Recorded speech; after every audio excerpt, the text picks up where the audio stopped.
It's late. You're tired, you have this massive report due tomorrow, and that means you have to get through a whole clutch of research papers. Or maybe you're summarizing a dense policy brief, or, heaven forbid, you have to build a compelling case for Shylock in The Merchant of Venice. Right. And reading that play is necessary, but let's be honest, those 5 acts look a lot like 5 hours you just don't have. So what do you do? I mean, do you give up and just skim, hoping you can fake your way through the meeting? And this is the option more and more of us are taking. You fire up a large language model. ChatGPT, Meta AI, Claude, you name it, you just instruct it to do the reading and the sentences for you.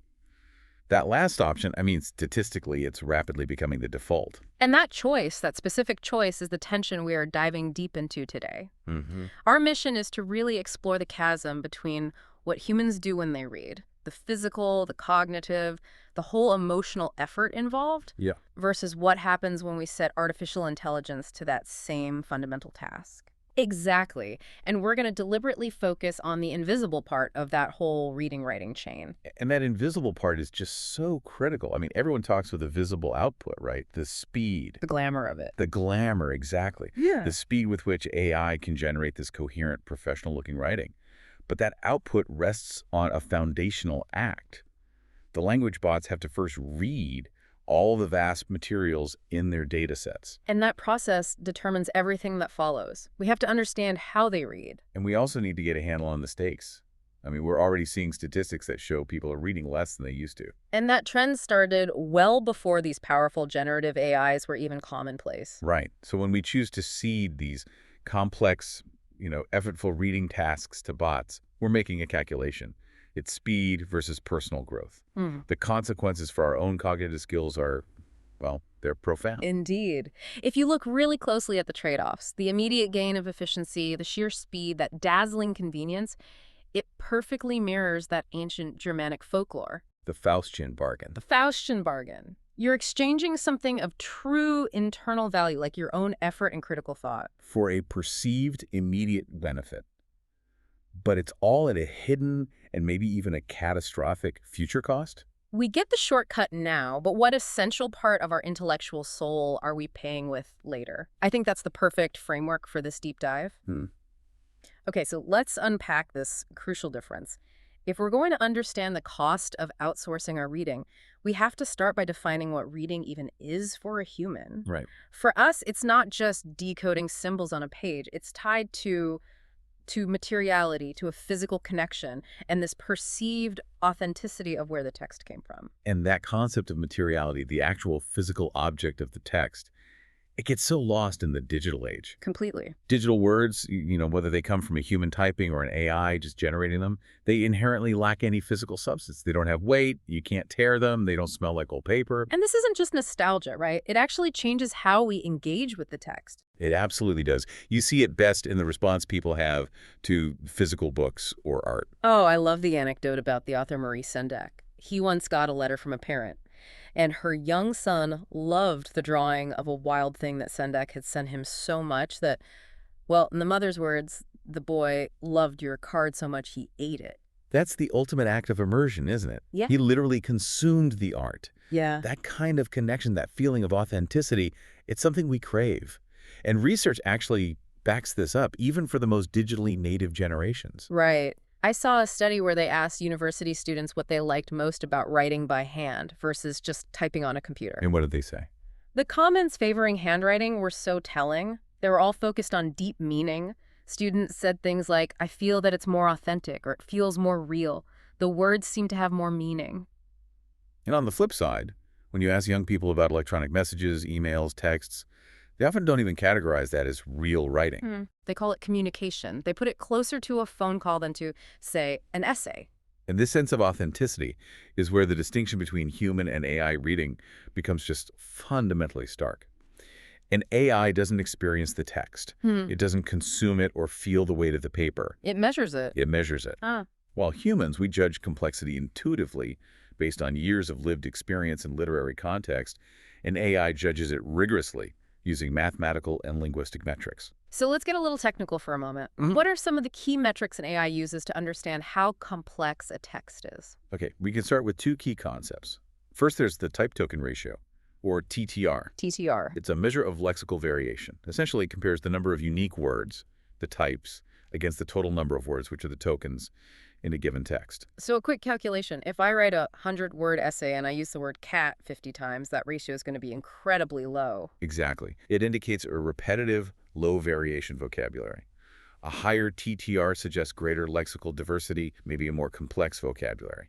And this is used to train AI models on what good or varied human writing is supposed to look like. Precisely.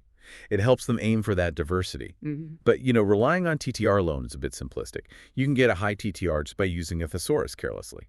That's a great point. A text can have incredibly varied words, but still be grammatically really simple. Which brings us to the second key metric, grammatical complexity or syntactic complexity. This is about the structural difficulty of a text. And this is much harder for computers to parse in a nuanced way than just counting unique words. A whole different ballgame. And the classic example here is that maddening nursery rhyme. This is the cat that killed the rat that ate the cheese. That lay in the house that Jack built. It's a perfect example because every single word is simple.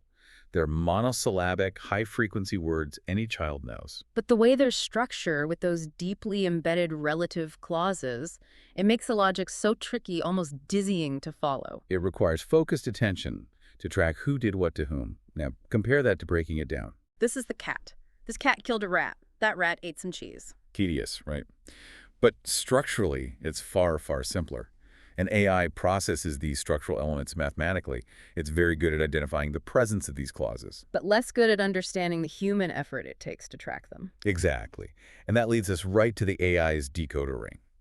How do we spot a bot's writing if they're getting so good at mimicking human complexity? The early AI detection tools, like GPT-0, they weren't focused on complexity as much as they were on two specific traits of human writing that bots, at least initially, really struggled to replicate. And those traits are perplexity and burstiness. Okay, perplexity. Perplexity measures the randomness or the surprise in word choice. LLMs operate fundamentally by predicting the next most probable word in a sequence. Right, based on billions of examples. So while they're much more skilled now, that core mechanism means their word choices are statistically the safest and therefore historically less surprising than true human text. So if an AI is predictable, it has low perplexity. But a human, operating on unique context or humor or a sudden change of thought, is inherently more surprising. Exactly. And then you have burstiness, Which is about the rhythm. the rhythmic fluctuation of the text. Human writing is rarely monotonous. We use short declarative sentences for impact, and then we follow them with long, convoluted ones for detail. Our sentences just fluctuate naturally in length and structure. But AI tends to be too consistent, too homogeneous. Precisely. Early AI models tended to produce sentences of very similar structure and length, and that led to low burstiness. That uniformity was a massive, flashing red light that a bot was generating the text. And here is the kernel of that Faustian bargain we promised to explore. When we hand over these complex cognitive tasks, judging complexity, generating varied text, we risk ceding that intellectual muscle workout to the machine. And the result is skill atrophy. We're accruing a kind of cognitive debt. The analogy to automation bias in aviation is it's spot on for explaining this cost. It really is. Autopilot, starting with Lawrence Sperry's gyro compass way back in 1912, was introduced for entirely rational reasons. To reduce pilot workload, minimize human error. Yes, because most accidents are human-caused. It was pure efficiency, the ultimate immediate benefit. But the hidden cost became disastrously clear over the decades. Pilots became so reliant on the automation that they lost the essential manual skills.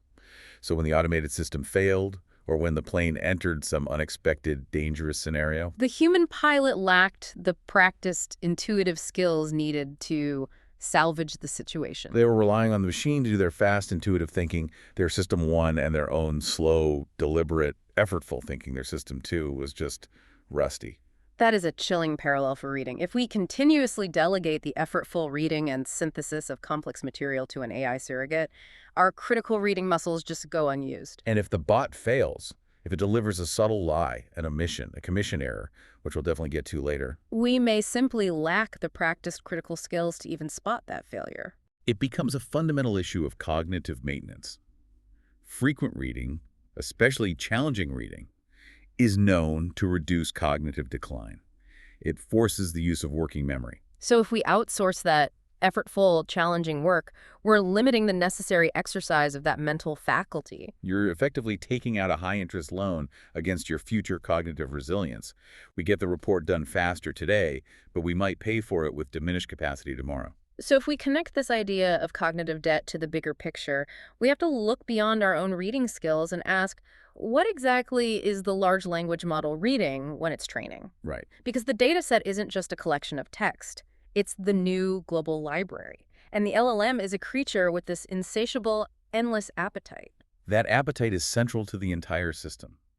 LLMs are quite literally never sated.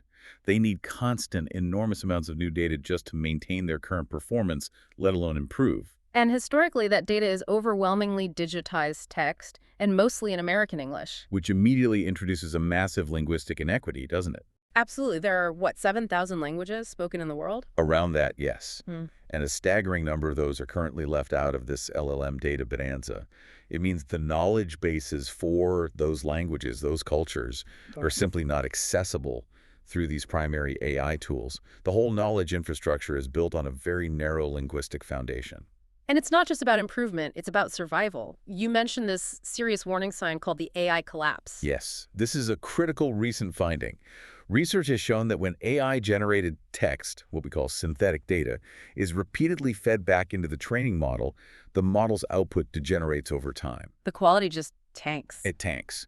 It often leads to outputs that become nonsensical, repetitive, or just functionally unusable. The AI literally eats its own tail. So to avoid that collapse, these models are forced into this continued voracious search for new quality human-generated material. How much are they trying to invest? It's immense. Experts estimate there might be about 300 trillion tokens. That's roughly 225 trillion words of human-generated publicly available data out there. Which sounds astronomical. It does, but the concern among researchers is that if the models keep expanding at their current pace, the supply of quality, human-generated material will eventually run out. And a lot of that valuable human-generated material belongs to someone, a writer, a publisher, an organization. And it's protected by copyright. This takes us directly to the massive copyright conundrum, which is maybe the sharpest edge of the Faustian bargain for creators. Absolutely. The tech companies operated on the principle of ingest first, ask for legal permission later. And this current legal fight has a clear precedent: the decades-long battle against Google Books. That was the fight between the Authors Guild, the publishers, and Google from 2005 to 2015. Google eventually won, arguing that their massive digitization project, which provided snippets of copyrighted material, Was transformative. That was the magic legal term. right. Google argued that using the text to create a vast searchable index promoted the public good of research and education, and that this new purpose superseded the original copyright protection. The use was transformative, not derivative. And the irony of that term snippet was always amazing. I remember one author found that Google Books displayed a snippet of their book that ran for an entire 16-page chapter. Hardly a sliver. And it set a powerful legal precedent. Now, companies like OpenAI and Meta are adapting that same argument for their own defense. So what's their version of it? They contend that when they ingest text, they don't keep a copy. They break it down into these abstract mathematical representations called tokens. Okay. And this process, they argue, transforms the original copyrighted verbal expression, the specific words in that specific order, into generalized statistical ideas, which are not protected under copyright law. Therefore, it's fair use. So they're saying they aren't copying the novel, they're just extracting the idea of how language works from the novel. That's the argument. They're creating a statistical model of language, and they argue that model is fundamentally different from a direct copy of the underlying text. But the authors and publishers are pushing back ferociously. What's their core protest? The Authors Guild and others argue that this wholesale ingestion and reproduction of their work is, quote, self-evidently unfair. Their primary concern is economic survival. It's their livelihood. Exactly. They argue that this unfettered use of LLMs to generate new text jeopardizes human writers' ability to make a living, resulting in derivative works, summaries, analyses, parodies that harm the market for their original creations. This friction creates a critical access problem that relates directly to the knowledge that we, the users, receive from these tools. Right. What happens when publishers or creators choose to deny their data to LLM crawlers, often using something called the robots exclusion protocol? This is the critical hidden cost of the LLM library. It is. If content is actively denied, if a major publisher blocks the crawlers, that knowledge isn't part of the AI's training base. So when a human user asks the LLM a question about that topic, The human reader of the LLM output loses access to that information. And crucially, they don't even know what they are missing. exactly. The AI gives an answer that feels comprehensive, but it's only comprehensive within the bounds of its available pre-read data. And the consequence of this denial is creating a deep ideological skew in the resulting knowledge base. This is where the Faustian bargain of access turns overtly political. And it's startlingly real, based on the research. We've seen numerous reports indicating that many top-tier, large, centrist or left-of-center news sites, the New York Times, the Washington Post, CNN, have chosen to block AI bots from crawling their archives. They're asserting their copyright. But on the other side, Right-wing media outlets like Newsmax and Breitbart News have largely welcomed the bots. They see an opportunity for distribution or monetization. so now consider the implications for the training data. If the vast, nuanced reporting from major national papers is systematically excluded from the LLM's diet, But the consistently slanted or partisan reporting from the other end of the ideological spectrum is freely ingested. the resulting LLM outputs, the summaries, the answers, the analyses we ask for, they risk losing all ideological balance, regardless of the tech company's intentions. Exactly. The library itself becomes skewed by the rules of access and economics. The human who relies on the bot for a summary of current events might be consistently presented with a worldview or a set of facts that disproportionately reflects one side of the political spectrum, Simply because that data was available and free. or cheap. And this extends into the academic world as well. Organizations like the major academic publisher Elsevier are selling their vast body of peer-reviewed articles to AI companies for training. Which raises a complex dilemma for scholars. It does. Some academics are understandably upset that their work is being used without compensation. But, as some experts in the field have pointed out, if high-quality, peer-reviewed literature isn't in the LLM's dataset, The LLM will just draw from the general unfiltered web. meaning Reddit, YouTube comments, potentially malicious forums, when it's answering scholarly questions. So the Faustian choice is between feeding the beast with high-quality material for a price or starving it and forcing it to feed on garbage. It's a terrible dilemma, and it highlights that the human responsibility is still paramount. We have to decide if the efficiency we gain from the LLM is worth the risk of consuming a potentially biased, low-quality, or ideologically imbalanced knowledge base. Let's pivot now to the reading we do to pass judgment, making these crucial high-stakes decisions based on interpreting text. Right. This is where the risks of flawed AI reading move from theoretical to dangerously practical. I mean, teachers used to tell us, don't believe everything you read, but AI makes verifying the truth so much more challenging. The difficulty here really lies in trust and error. When we delegate the reading and verification to an LLM, we open ourselves up to sophisticated errors and outright fabrications, these so-called hallucinations that are presented with an air of absolute confidence. The Hallucination Hall of Fame is already legendary, but the initial large-scale rollout of Google AI overviews back in May 2024 provided some infamous and sometimes dangerous examples. It really demonstrated a fundamental flaw in its ability to synthesize truth. When users asked how to keep cheese on pizza, overviews drawing from some obscure, maybe satirical Reddit comment Suggested adding non-toxic glue to the sauce. about 1/8 of a cup of non-toxic glue to the sauce for improved tackiness. It's an obviously unwise and potentially dangerous idea. The AI read the words glue, non-toxic, and pizza, and just synthesized an answer without any real-world judgment. It also fabricated answers to simple political questions, claiming the U.S. had Muslim presidents or that rocks can spontaneously start glowing. And these are often framed as amusing failures. But the underlying issue, the inability to apply context and logic, becomes catastrophic when the stakes are high, like in college admissions or hiring. We saw a deeply concerning illustration of this in a study where researchers tasked an AI model with analyzing college applications. Yes, the model was trained to analyze essays and code them for positive personal qualities, specifically pro-social purpose.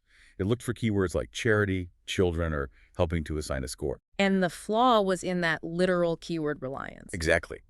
The critical failure occurred when the model encountered the phrase, "I donated heroin to the children's shelter." Oh, wow. The AI, relying purely on the presence of the pro-social keywords donate and children's, assigned a high pro-social purpose score to a sentence that is obviously alarming. It indicates illegal activity. The AI lacks the fundamental human judgment or conceptual knowledge to understand that the literal combination of those words creates an entirely different, negative, and dangerous meaning. The machine failed to read the meaning. It only counted the presence of the words. And this kind of automation bias, trusting the machine even when the output is clearly wrong, has been deeply embedded in the business world for years, especially in hiring. The business world pioneered this with applicant tracking systems, or ATSs. I mean, think about the average recruiter. By 2018, they spent only 7.4 seconds reviewing a resume. 7.4 seconds. ATSs were the original Faustian bargain in hiring. Efficiency and speed in exchange for potentially missing nuanced human talent. They were initially just keyword search tools. And now AI has taken over the ATS function entirely, moving way beyond simple keyword matching to full-scale automated judgment. Yes, and the stakes are climbing.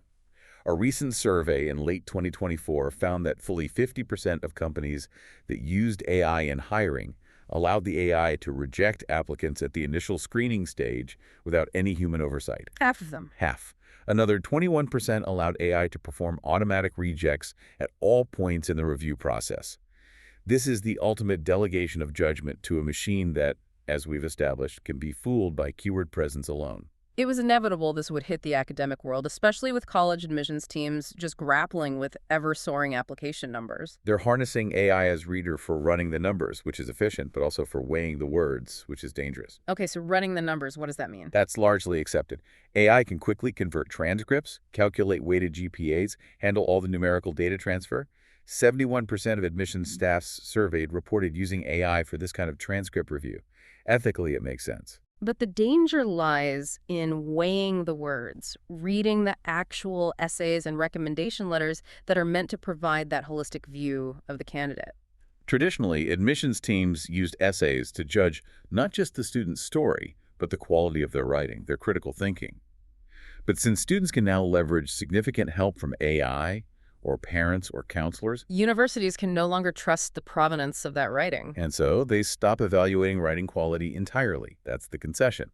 Universities like Duke have explicitly announced they have stopped evaluating the writing quality of essays because they just can't trust it was written by the student. So the evaluation shifts solely to gleaning a holistic view of the candidate's personal qualities, which means... This means the evaluation defaults back to keyword hunting, just like a business resume. So researchers at places like UPenn and the University of Colorado Boulder developed models to see if AI could assess these qualities. And they could. The model identified emotional words like love, enjoyed, or joy, and assigned high scores for intrinsic motivation. And it often successfully predicted positive outcomes like higher graduation rates. But if the AI is trained on what humans value like evidence of leadership, doesn't that just encourage applicants to game the system by feeding the AI the keywords it wants? It absolutely does, and this is a deep ethical consequence of automating judgment.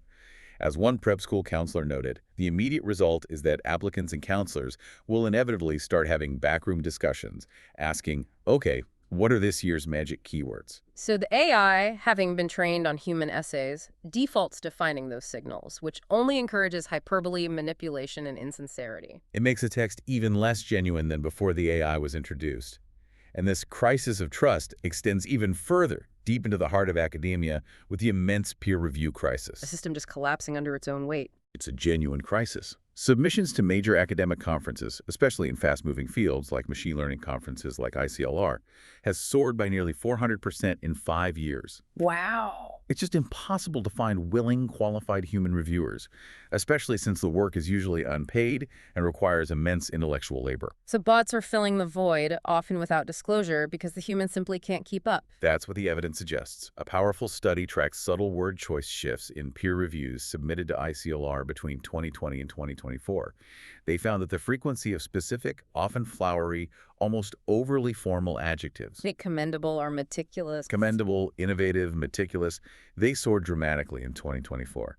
This statistical jump pointed overwhelmingly to reviewers relying on LLMs to draft or assist with their critiques. Why is this reliance on an LLM to write a peer review considered such a critical problem? I mean, if the critique is good, does it matter if a bot helped write it? It matters for two critical reasons. Accuracy and bias? Sure. But most importantly, confidentiality. Confidentiality? Accuracy is always a concern, but confidentiality is the red line. Unpublished manuscripts contain sensitive, proprietary, sometimes highly market-sensitive information. Organizations like the NIH, major publishers like Elsevier, explicitly prohibit reviewers from using generative AI. Because feeding that unpublished paper into a public LLM constitutes a breach of trust. Exactly. The moment you upload an unpublished manuscript to a general LLM, you've essentially given away that sensitive information to the model's dataset. That data might be used to benefit the company that owns the model, or it might be surfaced in a future human query, compromising the integrity and novelty of the author's work. It's a catastrophic violation of the system's foundational trust. It is. We see the efficiency gain, but the cost is the erosion of intellectual property safeguards. That brings us back to the core question. If AI is faster, more efficient at summarizing, analyzing, and often generating prose that passes for quality, why should we, as thinking people, choose the effortful, time-consuming human task of reading for ourselves? Right. What is the value proposition of human reading that AI simply cannot replicate? Yeah. And the value proposition lies in the non-tangible benefits, particularly individual growth. For millennia, deep reading has been seen as a primary pathway for understanding ourselves, for striving to become better people, for building moral and emotional character. And this kind of transformative personal development is something an AI can't even begin to imagine or facilitate? Not at all. This pursuit of growth, this self-cultivation through reading, has a wonderfully untranslatable German concept attached to it. Bildung. Building. And while it's often inadequately translated simply as education, building is so much deeper. It encompasses moral, emotional, cultural development. It leads to profound self-understanding and character formation. It's what you gain through wide and deep reading, especially of the Bildungsroman genre, the coming-of-age novel. Yes, it's not just acquiring skills. It's transforming your inner self and your relationship to the wider world. Yeah. You have to step into the protagonist's shoes and truly reckon with their choices and their struggles. And that effort transforms you. Exactly. And that self-transformation is intrinsically tied to the capacity for empathy. I mean, recall Barack Obama's widely cited statement where he was reflecting on his own intellectual journey. He said, the most important stuff I think I've learned from novels, it has to do with empathy. The necessity of seeing the world through other people's eyes. The scientific exploration of this connection between reading and empathy is fascinating, especially when you distinguish between true emotional empathy and something called theory of mind. Okay, theory of mind, or TOM. TOM is a cognitive ability. It's the capacity to attribute mental states, like intentions, beliefs, doubts, to other people. Many early studies that claim to measure empathy when reading literary fiction were actually measuring cognitive empathy, or TOM. So the ability to understand what someone else is thinking, logically mapping their beliefs to their actions. It's a key part of human social life, but it's still analytical. True emotional empathy is deeper. It's feeling their pain or their joy. And reading seems to activate sensory systems in a way a bot could never replicate, bridging that cognitive and emotional gap. The neurological evidence is compelling. Using fMRI scanners, researchers have observed what happens when people read words related to the senses.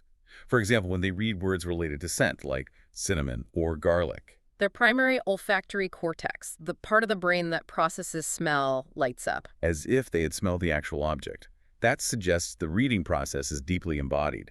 We aren't just processing text, we are simulating the experience. And so the bottom line, regardless of the precise neurological pathway for empathy, is pretty clear when it comes to AI. It is. If an AI reads about a character's profound angst, their existential pain, their moral struggle, it feels nothing.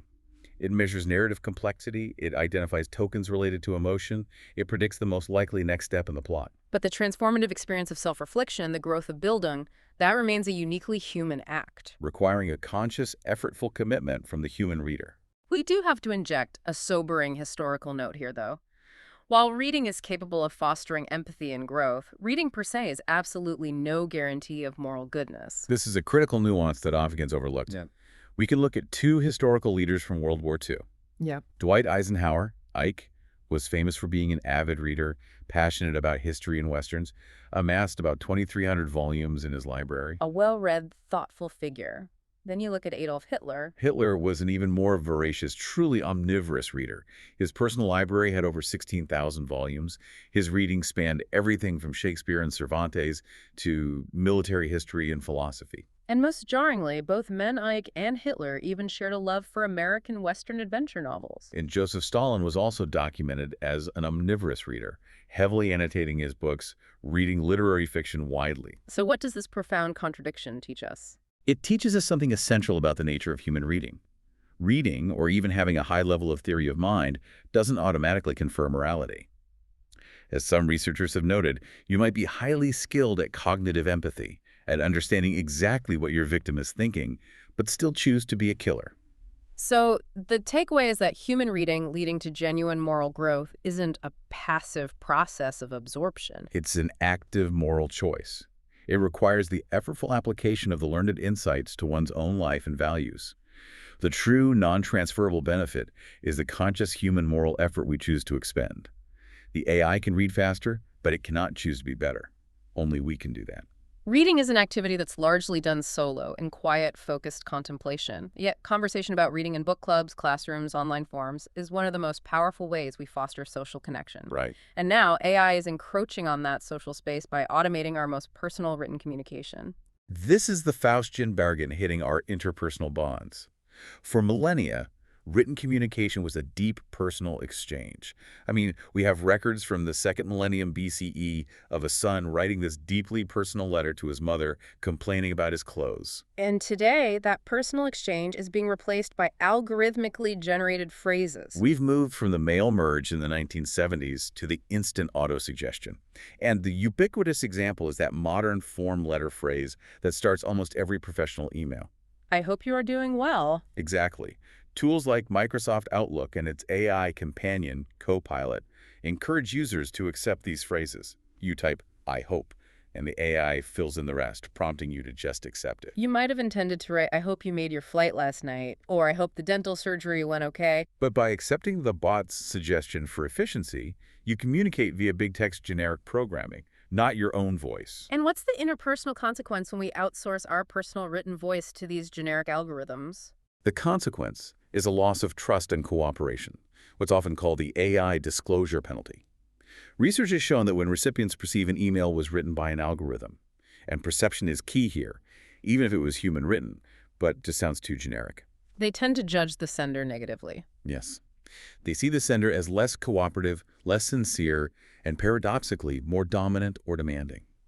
It immediately diminishes person-to-person bonds. It's a small, constant dose of alienation that feeds into that wider loneliness epidemic the Surgeon General has warned about. The communication becomes depersonalized because the AI strips away the very things that make human-written interaction meaningful: nuance, specificity, and the evidence of effort. But the story isn't purely dystopian. Some AI tools are being cleverly designed to act as a reading partner rather than a complete surrogate. And that's very hopeful. We are seeing constructive models emerge. Take Khanmigo, developed by Khan Academy. One of its features is the ability for a student to chat with a literary character, like Macbeth or Gatsby, to discuss the text. And the genius of this is that the AI's response is only genuinely useful if the learner has actually read the original text first. Precisely. It facilitates deeper engagement, rather than replacing the effort. Another fantastic initiative is Rebind, which focuses on deepening engagement with literary classics. Detail that for us. Rebind takes classic works, like James Joyce's Dubliners, and pairs them with contemporary authors called rebinders, like the novelist John Banville. It provides the ebook, videos from the author, and most critically, personalized chat commentary drawn from long, in-depth interviews with that author. So it's not just a generic chatbot. Not at all. The key feature is transparency and verifiability. Readers can click a source button to verify which parts of the chat response came directly from the human author's interview transcript versus the underlying LLM. That verification step builds the human connection back in. You can see the mind of the expert guide, not just the anonymous output of the machine. Absolutely. The ability to foster these meaningful, almost one-on-one conversations about literature is a significant benefit, especially when the original author is deceased.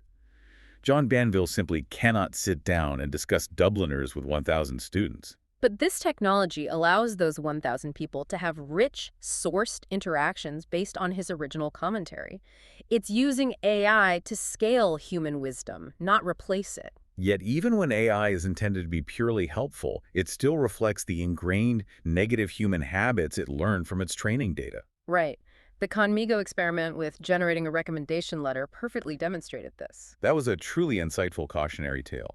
The host input candid information about a hypothetical student, saying things like, she is very smart but doesn't always apply herself, and she only plays violin because her parents make her. The human expectation was an honest, nuanced assessment. But the AI, reading the genre it was asked to produce, defaulted to overwhelming hyperbole. It did. Conmigo produced this extremely laudatory letter. It took the student's mediocrity with the violin and spun it into willingness to engage in diverse experiences. And the lack of enthusiasm for being Quiz Bowl captain was praised as accepting the role out of a sense of responsibility that speaks volumes about her leadership qualities. So the bot didn't invent the hyperbole, it just reproduced the hyperbole it had read from thousands of human-written recommendation letters in its dataset. It was predicting the next word based on the genre, which in the world of college applications is inflated praise. It perfectly illustrates how complex the relationship is. The LLM is a flawed reader because its training material is saturated with flawed human habits. And it forces us to ask, are we just automating our own worst tendencies? Okay, let's synthesize the state of tomorrow's reader and this whole balance sheet of the Faustian bargain. We see the clear, undeniable benefits of efficiency. AI can pre-digest 200 research articles instantly, saving massive time in literature searches, or help teachers draft personalized lesson plans. But the cost of this staggering efficiency is substantial. We risk missing surprising data points, nuances, and the critical thought required to form our own independent, effortful conclusions. And the more people rely on AI for summaries and analysis, the less reading by choice becomes a natural pastime, especially for those lapsed readers who are so easily drawn back to screens. We've established that the human experience inherently values authenticity and effort.